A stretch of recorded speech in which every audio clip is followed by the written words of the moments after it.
Hola, ¿qué tal amigos? Estoy con tanta nostalgia de nuestros estudios que decidí este último día del año 2019 realizar un último video, algo así como un bonus track de la Biblia bajo los lentes. Como quiero hacer esto rápido, sin gastar demasiado tiempo, eh, ni siquiera voy a editar, ni siquiera le voy a colocar la abertura a este video, así es que dejé la imagen de la Biblia bajo los lentes aquí a un lado y lo vamos a quitar ahora para contarles que hoy día quiero hacer algo súper especial. Quiero eh, estudiar con ustedes un texto muy extraño, pero muy profundo, que generalmente pasamos por alto en nuestras lecturas de la Biblia y que sin duda nos van a dar algunos motivos de pensamientos. De hecho, estoy seguro que yo me voy a haber arrepentido de tratar este tema justo después de subir este video. Pero seamos valientes mientras podamos y como siempre vamos a disminuir la imagen para enfocarnos en aquello que es importante, que es el texto bíblico. Entonces los quiero invitar al Nuevo Testamento, al libro de Primera de Corintios, específicamente al capítulo 15, y vamos a estudiar el pasaje que está entre el versículo 20 y el versículo 28, ambos inclusive. La primera carta de Corintios es una carta muy importante. Pertenece al cuerpo de cartas verdaderas de Pablo, de las que estamos seguros que Pablo realmente produjo. Y está lleno de textos raros, es una carta también muy del corazón, bueno, como casi todos los textos de Pablo. Y en particular en el capítulo 15 de Primera de Corintios, Pablo se pone muy escatológico. Él está hablando de la resurrección, de lo central que es la resurrección en la fe. Y aquí entre los versículos 20 y 28 va a tocar unos temas que son esenciales para tener un vislumbre del futuro profético. Entonces, sin más dilación, vamos a leer el texto. Recuerden que estoy leyendo desde la versión moderna, por irónico que pueda parecer desde la primera palabra de este texto, que dice así: Empero es el caso que Cristo ha sido resucitado de entre los muertos, siendo él primicia de los que durmieron. Pues siendo así, que por medio del hombre vino la muerte, por medio del hombre también viene la resurrección de los muertos. Porque como en Adán todos ellos mueren, así también en Cristo todos ellos serán vivificados. Pero cada uno en su propio orden. Cristo las primicias, luego los que son de Cristo al tiempo de su venida. Después viene el fin, cuando Él entregará el reino al Dios y Padre suyo, cuando haya ya abolido todo dominio y toda autoridad y poder. Porque es menester que Él reine hasta que ponga a sus enemigos debajo de sus pies. El postrer enemigo será destruido, es la muerte. Porque está escrito, todas las cosas las sujetó Dios debajo de sus pies. Mas cuando dice todas las cosas le están sujetas, claro que está exceptuando a aquel que se las sujetó todas a él. Y cuando le hayan sido sujetadas todas las cosas, entonces el mismo Hijo también estará sujeto al que le sujetó todas las cosas, para que Dios sea todo en todo. Y este final, que parece un trabalengua, nos va a llenar de pensamientos interesantes. Entonces este pasaje comienza con ese refuerzo de la centralidad de la resurrección de Cristo, que también implica necesariamente la resurrección de los hombres, de los seres humanos. Y con un cierto orden, dice el texto. Primero primero Cristo y luego los que son de Cristo, los que hayan muerto en la fe. ¿Y cuándo va a ocurrir eso? Dice el texto, al tiempo de su venida, al tiempo del regreso de Jesús. Ahora, todo esto es muy importante porque para Pablo, Cristo, el Mesías, viene a reparar todo lo que fue echado a perder por Adán, el primer hombre, Adán Arishon. Y por lo tanto, aquí hay también un link hecho con el libro de Génesis. Hay un puente aquí trazado hacia el libro de Génesis que ya vamos a cruzar en algún otro momento, más adelante. Pero lo que más me interesa está a partir del versículo 24, porque Pablo viene a revelarnos algo que es extraordinario. Dice, después viene el fin, cuando Él, y ese Él se refiere al Mesías, a Cristo, cuando Él entregará el reino al Dios y Padre suyo, cuando haya abolido todo dominio y toda autoridad y todo poder. Y aquí viene el primer pensamiento que nos hace estallar la cabeza, y es que Pablo nos está diciendo textualmente y muy literalmente que el reino del Mesías no es eterno. El Mesías no va a reinar para siempre, porque cuando venga el fin, el Mesías le entregará el reino a Dios.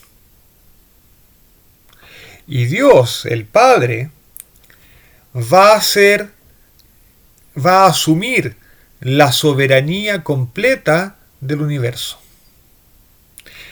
Y el Mesías se va a sujetar, por lo tanto, a la autoridad de Dios.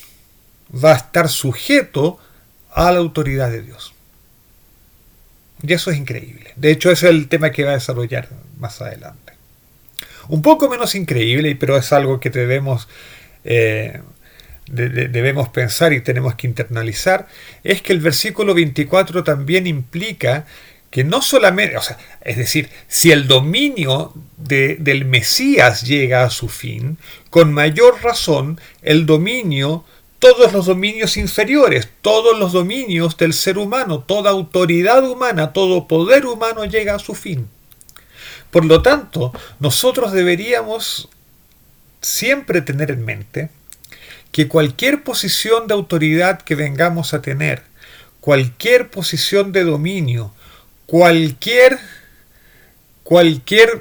posición más o menos enaltecida, es siempre una posición finita y no es inherente a nosotros.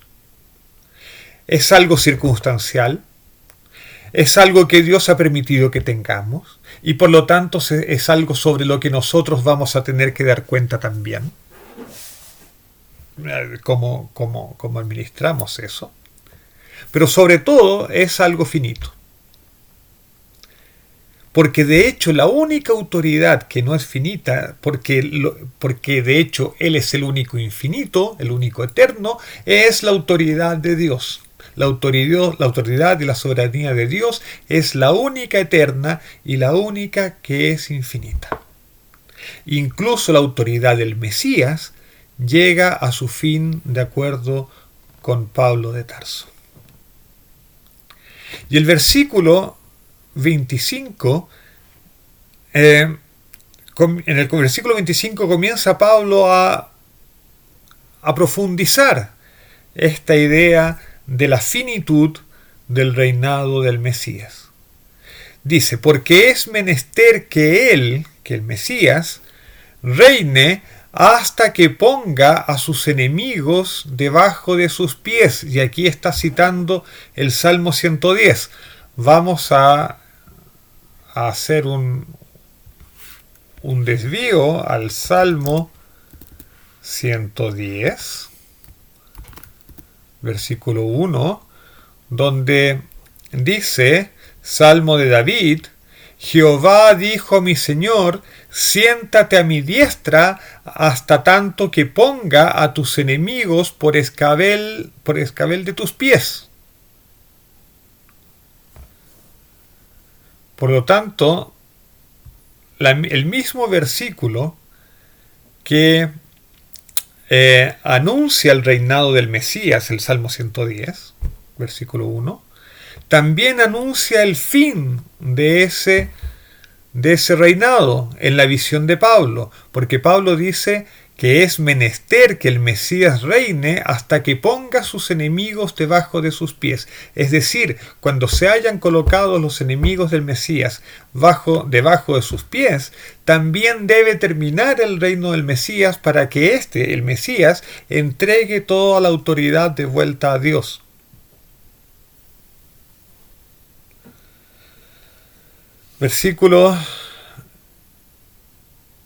El versículo 26 es el que nos sirve muchas veces de consuelo, ¿no es cierto?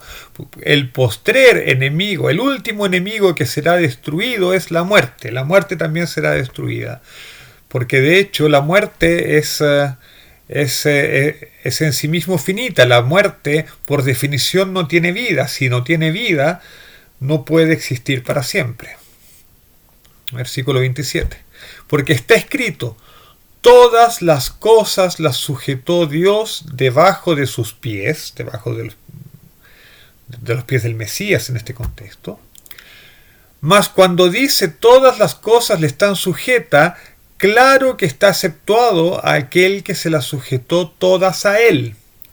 Por lo tanto, este versículo nos recuerda que Dios colocó debajo de los pies del Mesías todas las cosas, que le dio al Mesías autoridad máxima, pero esa autoridad máxima del Mesías no es sobre Dios. Dios continúa siendo la autoridad super ultra máxima. Este versículo 27 está citando al Salmo 8. De hecho, nos vamos a desviar un poquito al Salmo 8. Versículo 6, si no me engaño. Vamos a leer del versículo 5. Sin embargo, dice el salmista, lo hiciste, y se refiere al hombre, lo hiciste un poco menor que los ángeles. Lo coronas también de gloria y honra. Lo haces señorear de las obras de tus manos. Todas las cosas has puesto debajo de sus pies. Lo curioso de este salmo es que este salmo se refiere al ser humano y cómo Dios ha colocado al ser humano desde el Génesis como Señor, como la autoridad máxima en este planeta. Pero Pablo en 1 Corintios toma esta figura del dominio del ser humano y por antonomasia lo aplica al Mesías. El Mesías es el gran representante de la humanidad.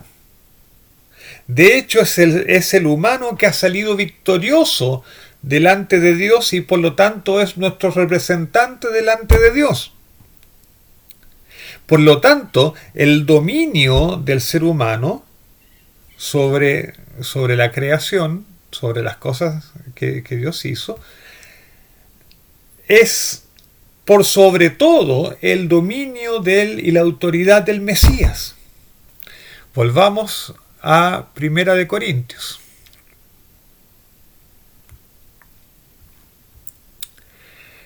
Pero evidentemente esa autoridad que tiene el Mesías no incluye una autoridad sobre Dios. Dios sigue siendo el soberano. Versículo 28. Y cuando le hayan sido sujetadas todas las cosas, entonces el mismo Hijo también estará sujeto al que le sujetó todas las cosas, o sea, a Dios. ¿Y con qué fin? ¿Cuál es la finalidad de todo esto? Es decir, ¿cuál es la finalidad de que el propio Mesías se coloque bajo la autoridad de Dios?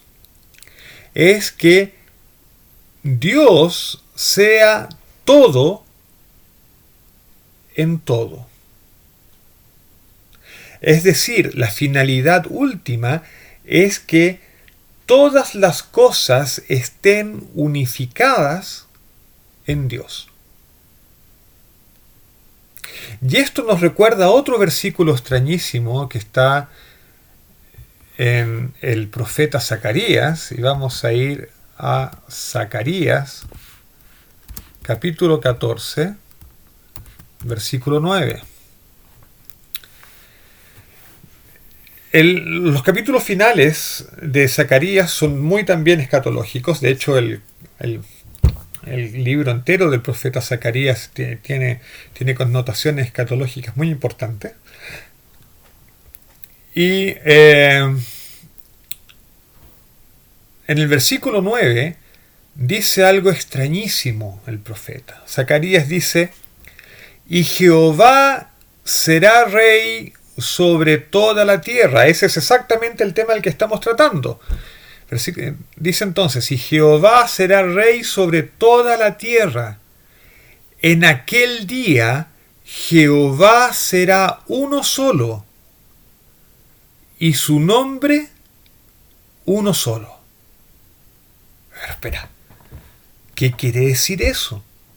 ¿Qué quiere decir que Jehová sea uno solo? ¿Y qué quiere decir que su nombre sea uno solo? Pero, ¿podría Dios ser más que uno? De hecho, la declaración más básica de fe, de la fe bíblica, es el Shema, el escucha Israel. Escucha Israel, el Señor nuestro Dios, el Señor es uno. O si lo preferimos en una versión un poco más explícita, ¿no es cierto? Escucha Israel, el Eterno nuestro Dios, el Eterno es uno. Si Israel desde siempre ha creído que el Eterno es uno, ¿cómo vienes ahora Zacarías a decirnos que en el futuro distante, cuando se establezca el reino definitivo de Dios, cuando Dios sea entronizado como rey de toda la tierra, cómo es que solo entonces el Eterno va a ser uno? Yo creo que esto se liga a un hecho muy importante que tiene que ver, de nuevo, y aquí cruzamos el puente hacia Génesis, con la creación. En la creación, la unidad de Dios quedó escondida. De hecho, nosotros miramos este mundo y nosotros vemos cualquier cosa menos la unicidad de Dios. De hecho, lo que vemos en este mundo es diversidad. La diversidad más completa. De hecho, es tanta la diversidad que hay en la creación de Dios, que hay en este universo, que en el relato de la creación, en Génesis 1:1, Dios es llamado por la palabra Elohim, que es una palabra plural, de forma plural. De hecho, eso quiere decir que desde el punto de vista de la creación, de los seres creados, lo único que nosotros podemos ver de Dios es Dios en cuanto pluralidad. Y su unidad esencial, que nunca se ha perdido, está oculta. De hecho, en este mundo pareciera que hay muchas fuentes de autoridad. Están las autoridades políticas, están las autoridades religiosas, cada uno quiere sentirse un poco más que los demás, cada uno quiere ser grande y cada uno quiere ser venerado y respetado. Además, estamos sometidos a las fuerzas de la naturaleza. En este mundo hay muchas fuentes de autoridad. al parecer. Pero Pablo, en los versículos que estamos tratando, nos dice que al final de los tiempos, la unidad de Dios va a ser claramente revelada. Y toda la diversidad de este mundo va a ser finalmente reunificada en Dios. De hecho, nosotros mismos de alguna manera vamos a ser unificados con Dios, vamos a ser ligados a Dios. E incluso podemos llegar a entender que el objetivo último de nuestra existencia es unirnos perfectamente a Dios y llegar a ser uno con Él. Esa es la única manera, dicha sea la verdad, en que podemos tener vida eterna, porque el único que es vida es Dios. Por lo tanto, la única manera de vivir eternamente es estar ligados completamente a Dios. De hecho, ahora que lo menciono, recuerdo un pasaje, un versículo que está en el libro de Deuteronomios, en el capítulo 4,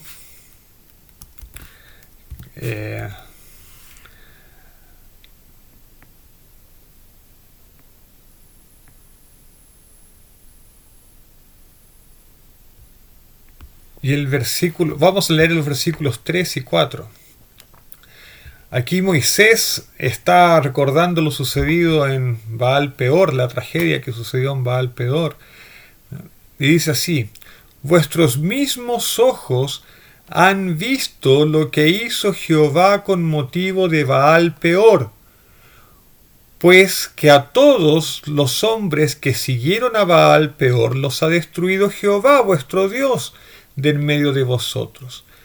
Mas vosotros que os adheristeis, el texto hebreo tiene el sentido de aferrarse, de agarrarse de tal manera que no pueda ser soltados, de ser soldados, todos los que han sido soldados a Dios, no soldados de los que luchan, sino que han sido soldados como lo hacen los soldadores. Todos los que hemos sido soldados a Jehová, nuestro Dios, a Jehová vuestro Dios, estáis todos vivos hoy. La única forma de estar vivo es ser adherido, unido, soldado a Dios, de tal manera que lleguemos a ser uno con Él. Y ese es el objetivo máximo de la creación de Dios. Dios creó este mundo para formar seres que fuesen ética y moralmente autónomos, que tuviesen libre albedrío y que pudiesen elegir entre unirse a Él o no unirse a Él. Y el objetivo máximo, la realización máxima nuestra, es poder unirnos a Dios, llegar a ser uno con Él sin dejar de ser nosotros mismos, ser uno con Él, y así vivir para siempre. Y eso es lo que reconoce Pablo en estos versículos, que el objetivo final, lo que va a ocurrir finalmente en la consumación de todos, es que todas las fuentes de autoridad van a ser desechadas, incluso la autoridad del Mesías va a ser colocada a los pies de Dios para que Dios vuelva a ser uno y Él sea todo en todo. El único existir va a ser el existir de Dios, y nosotros vamos a existir porque vamos a ser unidos a Dios.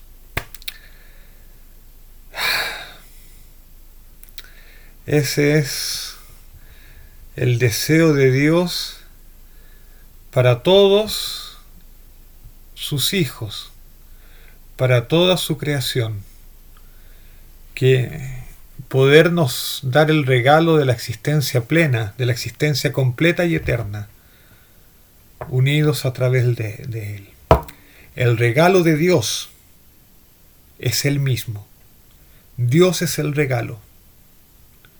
Dios es el que quiere darse a sí mismo y su existencia para que nosotros seamos como Él es. Que el Señor nos bendiga, que nos guarde y que el próximo año, el que se va a iniciar, el año civil que se va a iniciar dentro de pocas horas, sea una oportunidad para que tengamos el privilegio de aferrarnos a Dios sin soltarnos de manera alguna. Que el Señor nos bendiga. Un abrazo a todos. Chao, chao.